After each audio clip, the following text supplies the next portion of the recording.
Bismillahirrahmanirrahim. Assalamualaikum warahmatullahi wabarakatuh. Selamat datang. Waalaikumsalam warahmatullahi wabarakatuh. Selamat datang, selamat tahun baru 2021. Di tahun 2021 ini PSKIP punya konsep acara yang kita sebut Epicentrum.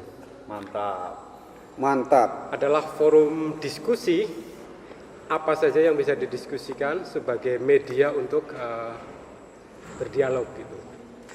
Tema kali ini sebagaimana yang sudah kita sampaikan di forum WA, yaitu mimbar akademik, konsep dan implementasinya. Sebelum kita masuk kepada poin itu, sedikit kita pahami dulu apa sebenarnya fungsi perguruan tinggi itu. Perguruan tinggi atau universitas itu adalah salah satu fungsinya adalah mencerdaskan kehidupan berbangsa. Nah, untuk menuju pada hal yang diimpikan itu, maka diatur sedemikian rupa sehingga artinya mimbar akademik itu diberi kebebasan atau dijamin kebebasannya.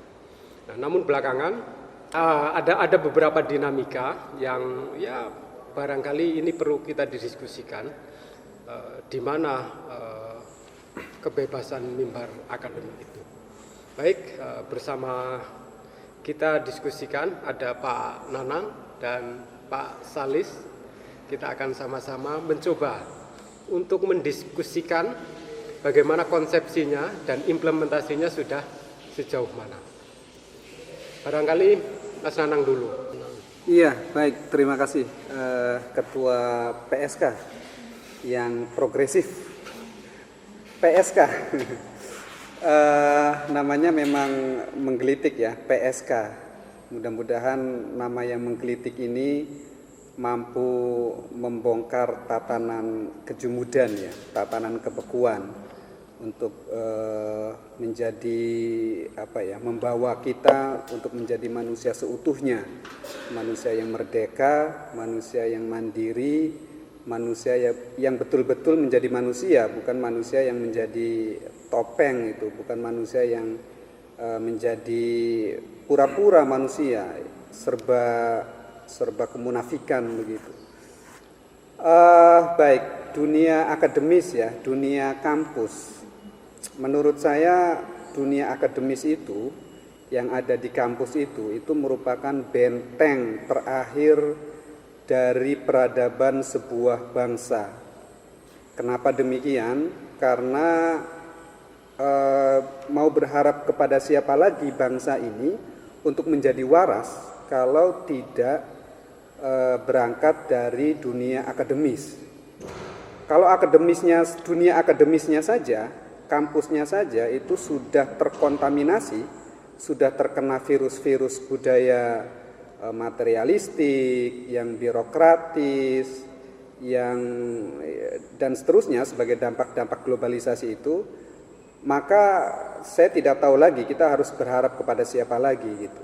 Maka perjuangan PSK misalnya untuk mengangkat tema ini, untuk mengangkat bahwa mimbar akademik kampus itu harus bebas, itu menurut saya sebuah perjuangan yang luar biasa ya, sebuah jihad, sebuah perjuangan kemanusiaan yang kita semua sebagai manusia harus mendukungnya, harus mengapresiasinya. Baik, langsung masuk ke tema. Menurut saya kampus, khususnya PTKIN ya, Perguruan Tinggi Keagamaan Islam Negeri, itu secara garis besar menghadapi dua dilema untuk menjadi kampus yang seutuhnya. Saya punya waktu berapa menit ini? Ya, nanti kalau saya dikira cukup saya sikat ya. Iya. Oke, ya ada dua kendala besar ya di dunia kampus, terutama PTKIN. Yang pertama adalah kendala birokratis, yang kedua adalah kendala agama.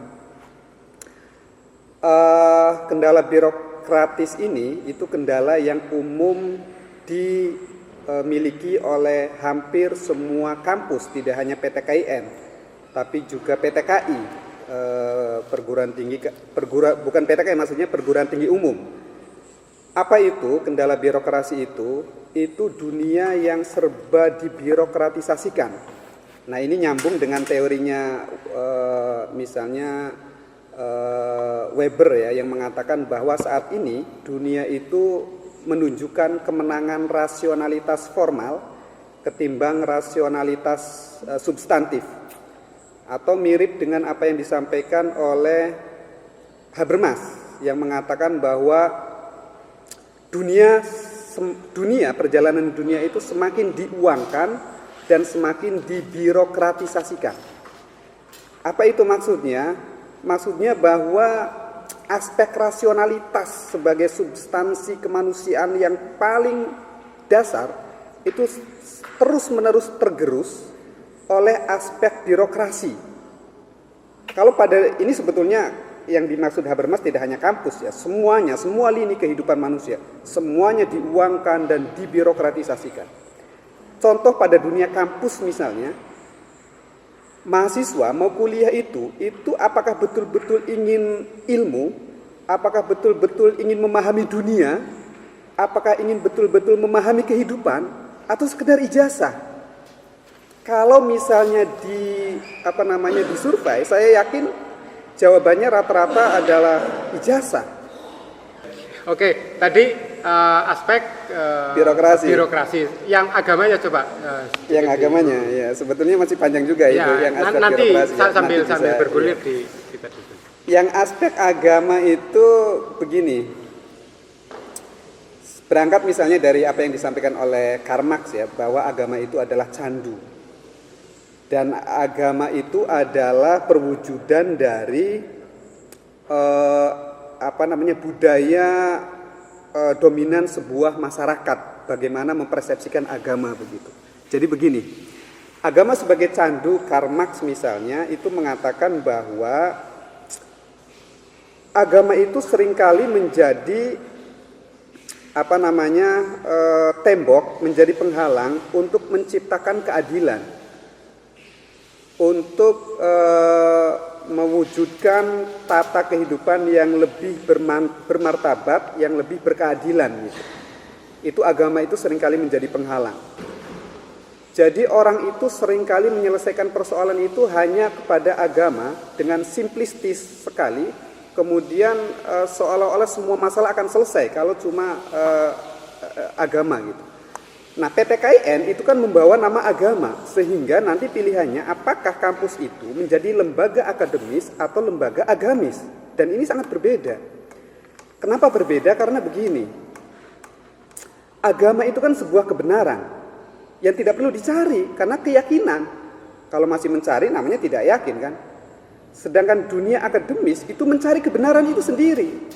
Oke, saya kira cukup dulu. Artinya boleh dikatakan begini, ini apa yang tadi Mas Nanang sampaikan, kebebasan mimbar akademik kita sekarang terbelenggu pada aspek birokrasi dan agama. Begitu kira-kira ya. Singkatnya ya, lah, nanti melebar. Oke, sekarang saya minta catatan Mas Alis terkait dengan kebebasan akademik kita secara umum ya, Indonesia itu. Catatannya seperti apa? Monggo. Iya, terima kasih Pak Ketua PSK. Forum ngopi, ngolah pikir ini kan. Kita harus terus berpikir dalam rangka belajar dan belajar. Baik, kalau kita bicara kebebasan mimbar akademik sebagai insan kampus, sebagai insan sivitas akademika, kampus ini adalah tempatnya para ilmuwan. Itu sesuai dengan aturan, sesuai dengan undang-undang, tidak hanya tempat untuk belajar saja, tetapi mestinya dalam rangka fokus keilmuan. Nah, di dalam ruang keilmuan ini ada satu kajian, baik itu riset tentunya, yang harus didiseminasikan atau disampaikan kepada khalayak. Sehingga dalam konteks mimbar akademik, seorang ilmuwan, apalagi katakanlah kita sebagai seorang dosen yang memiliki concern keilmuan tertentu, mestinya kita harus berani bersikap ketika menghadapi problematika yang terjadi di tengah-tengah masyarakat ketika itu passion keilmuannya sesuai dengan kita. Artinya, mimbar akademik ini harus kita gunakan dalam rangka berpihak di dalam problematika yang ada di masyarakat. Misalnya, saya sebagai orang yang memiliki latar belakang keilmuan bidang ekonomi, tentu dalam konteks permasalahan problematika keekonomian, itu kita harus memiliki keberanian untuk menyampaikan pendapat atas background keilmuan yang kita miliki.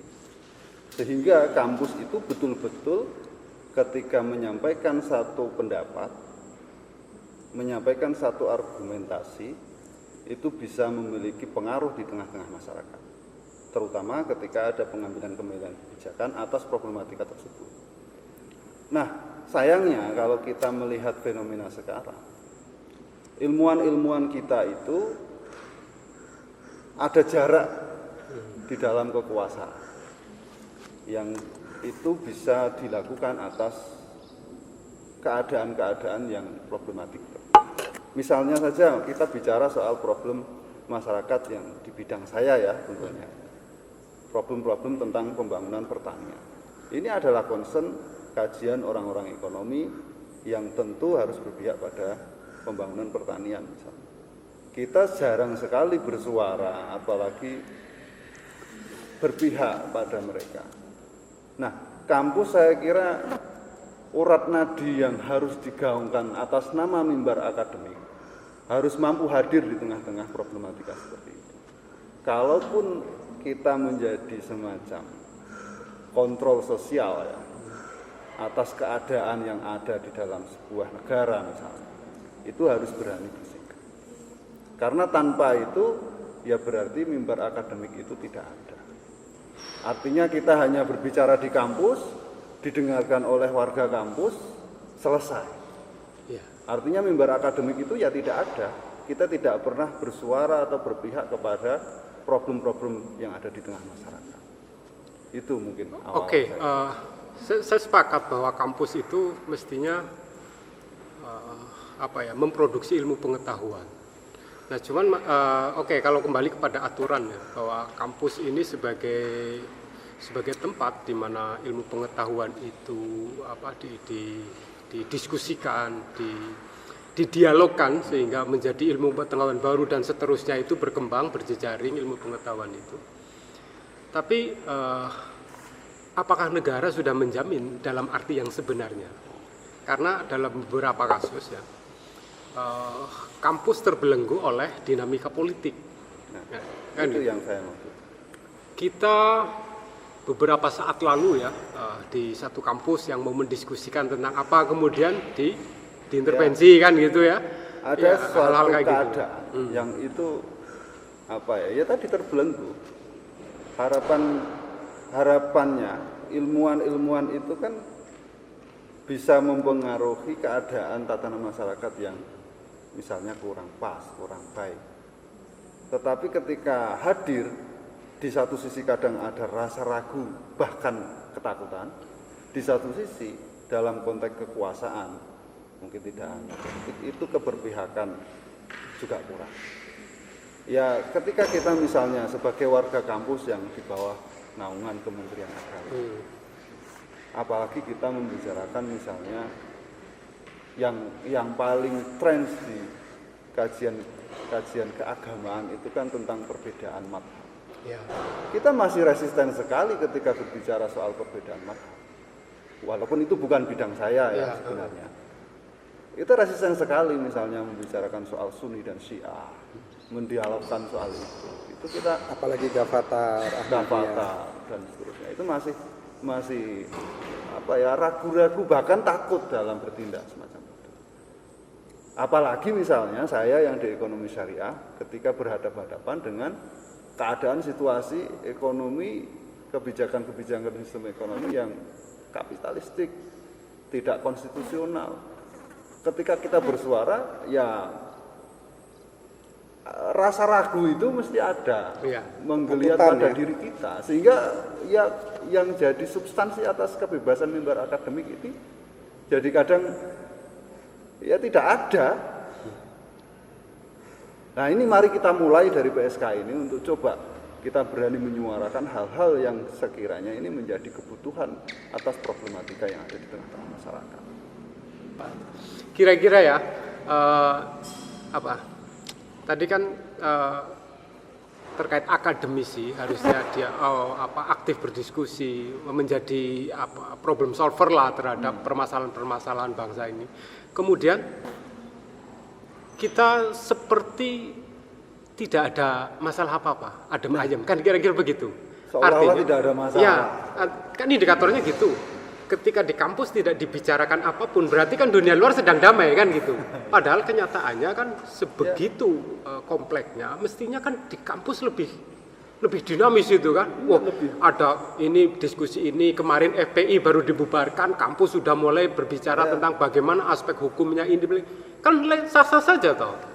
Dalam konteks kebebasan mimbar akademik itu harusnya berani dan Iya, sah untuk membicarakan. nah, faktor apa? Kenapa itu tidak muncul? Kenapa ada gap itu? Jadi situasi yang begitu kompleks dengan permasalahan itu dengan dunia kampus yang seperti adem ayem kan gitu. Artinya ada lag di sini. Apa kira-kira masalahnya? Ya itu kembali kepada tadi yang saya sampaikan tantangan birokrasi ya. Jadi dengan birokrasi seolah-olah kampus itu sudah selesai dengan kegiatan pembelajaran yang penting sudah dilakukan, presensi yang penting sudah dilakukan, BKD yang penting sudah dilakukan, penelitian yang penting laporannya selesai. Dan itu hanya berhenti di situ, itu birokratis sekali gitu, tanpa merasa terpanggil sama sekali oleh problem sosial sekitar. Terkait dengan kampus keagamaan, ini masuk kepada kampus PTKIN ya sebagai kampus kita. Menurut saya ada problem yang menganga sekali di luar sana. Apa itu? Keterbelahan masyarakat antara kalangan nasionalis dengan kalangan agamis. Ya kalangan nasionalis ini bisa ditarik, ada yang mengatakan moderat, ada yang mengatakan liberal gitu. Kalangan agamis ya, ada yang menarik kalangan konservatif, kalangan radikal bahkan dan seterusnya gitu. Itu seolah-olah bangsa kita ini terbelah dan kampus seolah-olah tidak terlalu memperdulikan itu. Padahal itu adalah problem sosial yang menganga, yang sangat menanti uluran tangan dari kampus untuk peduli untuk menyelesaikannya gitu. Nah, problem birokrasi itu menurut saya ya terutama adalah iklim atau budaya yang ada pada kampus itu sendiri. Jadi problem birokratis itu juga bisa berwujud pada kegiatan-kegiatan yang cari aman tadi yang disampaikan oleh ketua PSK tadi itu. Yang penting ada jumlah doktornya banyak, kemudian jumlah lektor kepalanya banyak, jumlah profesornya juga ada. Tapi itu memang penting kan? Ya itu penting, tapi aspek birokrasi Betul, toh kan. Kemudian akreditasinya juga meningkat, selesai gitu. Tanpa berpikir sama sekali untuk mampu berada di tengah-tengah problem sosial. Padahal kalau misalnya kita konsen untuk berada di tengah-tengah untuk menyelesaikan problem sosial masyarakat itu, dari aspek materi pun saya yakin akan mengikuti gitu. Kita akan tidak hanya akan menjadi follower, tapi juga nanti akan menjadi translator ya, yang nanti orang-orang akan kampus berani gitu, kampus punya distingsi, kampus punya sesuatu yang bisa dibanggakan.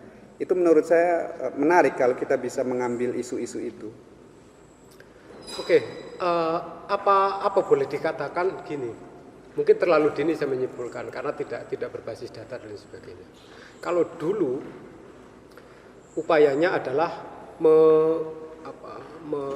meleburkan kampus supaya ada engagement dengan masyarakat.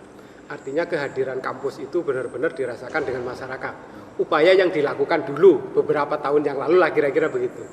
Menghindari kampus sebagai menara gading. Tapi kenyataannya sekarang kampus menjadi menara gading saja masih untung. kan gitu. Terjebak pada birokratisasi. Kira-kira ya ini ruwet memang, dari mana harus mengurai. Kira-kira apa akar masalah? Kita coba mengurai akar masalahnya deh. Ya, kalau saya berpendapat memang dalam situasi organisasi, terutama kampus, leadership yang harus memiliki semacam komitmen dan berpihak pada kebijakan-kebijakan yang seperti itu penting. Artinya kalau kita ngomong leader, ya yang di depan itu harus membawa suasana atmosfer akademik untuk ke arah itu. Itu paling pokok menurut saya. Tanpa itu nonsens. Itu bisa dari atas ya, kalau bicara soal organisasi yang di PTKIN tidak hanya katakanlah rektor bisa dari level menteri ke bawahnya harus ada komitmen ke arah itu. Sehingga ketika suasana atmosfer akademik itu misalnya itu ada gap atau ada misalnya sedikit pertentangan ataupun banyak pertentangan dengan kebijakan-kebijakan yang ada di pemerintah, memang kampus itu otonom dan harus berani mengambil langkah itu. Sehingga posisi kampus itu betul-betul punya yang dikatakan menteri baru di Mendikbud itu benar-benar ada nuansa kemerdekaan itu. Nah, nuansa kemerdekaan ini kan mestinya harus diterjemahkan dalam konteks mimbar akademik ini. Saya tambahkan ya. Oke. Iya, tadi luar biasa, bagus yang disampaikan oleh Mas Salis ya. Faktor leadership ya. Saya menambahkan juga faktor insan kampus ya, semuanya. Faktor leadership memang menentukan. Karena ada yang mengatakan bahwa perubahan itu yang paling efektif itu melalui pimpinan gitu, melalui jalur pimpinan. Sengebet apapun masyarakat anggota sebuah organisasi untuk berubah, tapi kalau pimpinannya tidak mau berubah, itu susah dilakukan perubahan. Tetapi kalau pimpinan mau berubah, meskipun anggota organisasi itu tidak mau berubah, maka dia akan terbawa untuk berubah gitu. Jadi leadership itu intinya memang sangat menentukan. Tetapi saya ingin menambahkan bahwa tidak hanya faktor leadership, tetapi faktor keterpanggilan kemanusiaan seluruh elemen kampus itu juga sangat penting gitu, dan itu bisa berangkat dari sana. Nah, kegiatan yang diinisiasi oleh PSK ini itu menurut saya berangkat dari keterpanggilan kemanusiaan itu tadi. Jadi kalau masyarakat kampus ini terus-menerus menggulirkan wacana kemanusiaan, wacana dialog, wacana diskusi, dan seterusnya, maka bisa jadi pimpinan itu mau tidak mau akan mengikuti gitu. Sehingga kalau misalnya sebagai insan akademis, sebagai masyarakat kampus, kita tidak terpanggil, kita merasa aman-aman saja, tidak mau menggulirkan isu-isu itu masalah. Saya mempertanyakan di mana rasa kemanusiaannya gitu. Tapi tantangannya lagi-lagi kadang ketika ada yang menyampaikan itu ada gium budaya di kita itu yang usul mikul gitu. itu aneh lagi menurut saya. Padahal ada orang yang kritis menyuarakan itu juga sudah lumayan. Betul. Karena perubahan yang dilakukan oleh Yunani itu berawal dari Sokrates itu kan juga dialog kan, dari orang ke orang, dari mulut ke mulut, berbicara tentang ayo ada problem di kita ini gitu, dan itu akan terus bergulir gitu. Nah, minimal kita terus mengawal wacana, kita terus menggulirkan, maka ini juga bisa gitu menjadi bola salju yang terus bergulir, kira-kira seperti itu. Oke, saya kira memang panjang sekali kalau mau didiskusikan, kira-kira begitu ya. Tapi belum masuk ke konsep. Betul. Kita nanti masuk ke segmen bahas. Segmen awal ini kita sudahi dulu. Artinya kita sampai pada tadi kesimpulan terkait dengan ada peran penting dari seorang leader. Apalagi di mana posisinya tidak sedang baik-baik saja.